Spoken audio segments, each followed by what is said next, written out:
going to start it. If we had a leader in this war, I'm so happy to show us what we can and see the same Islamic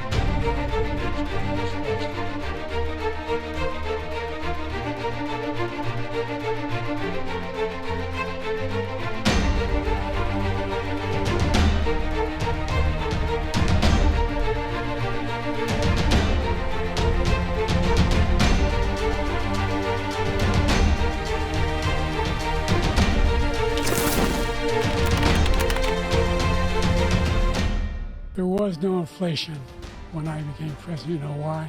The economy was flat on its back. 50% unemployment. He decimated the economy, absolutely decimated the economy. That's why there was no inflation at the time. There were no jobs. We had the greatest economy in the history of our country.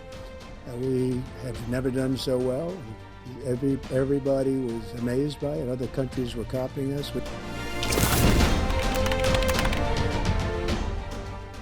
By the way, all that money we give Ukraine from weapons we make here in the United States, we give them the weapons, not the money at this point.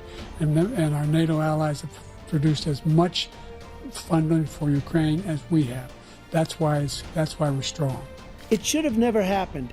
I will have that war settled between Putin and Zelensky as president-elect before I take office on January 20th. I'll have that war settled. People being killed so needlessly, so stupidly, and I will get it settled, and I'll get it settled fast before I take office.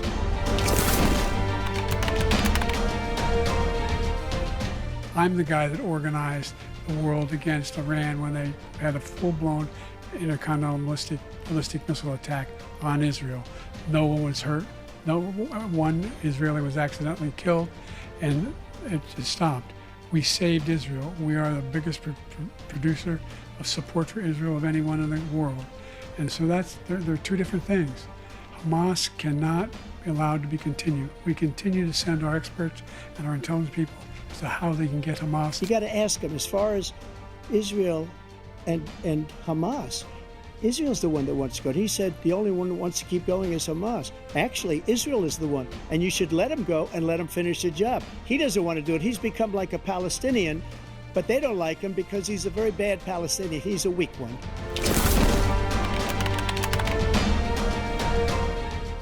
In addition to that, we found ourselves in a situation where when he was president, he was separating babies from their mothers, putting them in cages, making sure the families were separated. That's not the right way to go. What I've done since I've changed the law, what's happened? I've changed it in a way that now you're in a situation where there are 40% fewer people coming across the border illegally. That's better than when he left office. And I'm going to continue to move until we get the total ban. We had the safest border in the history of our country.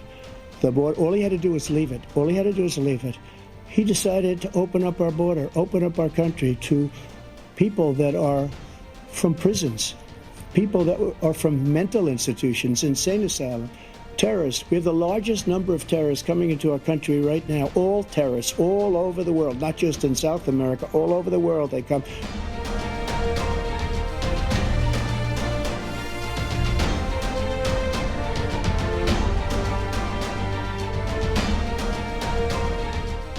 To do that, you have to be quite smart, and you have to be able to hit the ball a long way, and I do it. He doesn't do it. He can't hit a ball 50 yards. He challenged me to a golf match. He can't hit a ball 50 yards. You can see he is 6'5" and only 223 pounds, or 235 pounds. Well, you said 6'4", 200. Well, anyway, that's it. Anyway, just take a look at what he says he is, and take a look at what he is. Look, I'd be happy to have a driving contest with him. I got my handicap, which when I was vice president, down to a 6. But by the way, I told you before, I'm happy to play golf with you if you carry your own bag. I really don't know what he said at the end of that sentence. I don't think he knows what he said either. My son was not a loser, was not a sucker. You're the sucker. You're the loser.